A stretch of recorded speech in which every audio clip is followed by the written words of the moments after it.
Hey, hey, hey, math peeps, it's me. I'm Tony, your math wise coach. Today I have another tip. It is on questioning. So think about your level of questioning when you are working with your kids. We know that we want our kids to get to a certain level of rigor. So that means that we have to give them that experience during instruction. Because if we want them to think at that level on their own, we have to give them that time to explore at that level of rigor, to talk at that level of rigor, explain at that level of rigor, so that when they are in a station or they're doing independent practice, their homework, or if they're performing on a test, then they've had that experience thinking at that level, so they'll be able to do it without you. So I want you to think about that. And it also, part of that is your questioning.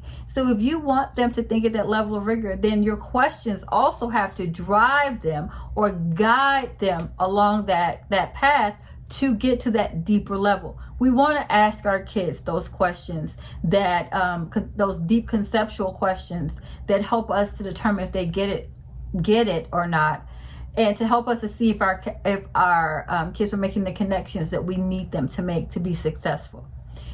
If we don't give them that opportunity to speak about that and make sense of that in their heads before an assessment, then they're not going to be able to perform that way and to that level on an assessment independently. So we have to give them the experience with us where it's safe and where we build that confidence. And so they'll be able to perform without us. And so think about your level of questioning. So try this.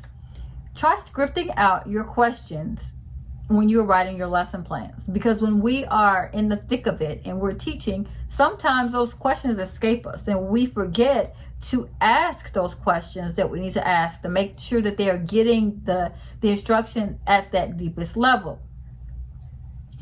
So script those questions. Then on the day that you are teaching the material, then print the questions out on your lesson plan, or write the questions out, write your sentence stems, whatever you need to write out, write those things out so that when you are teaching it, then you have them right there and it reminds you to ask the question. Now, does every single question need to be at that highest level? No, it doesn't.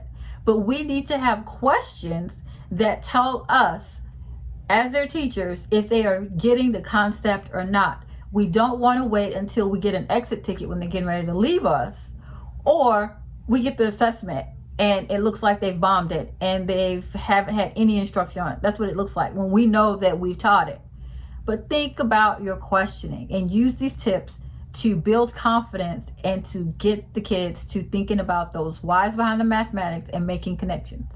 I'll see you for the next tip. Bye.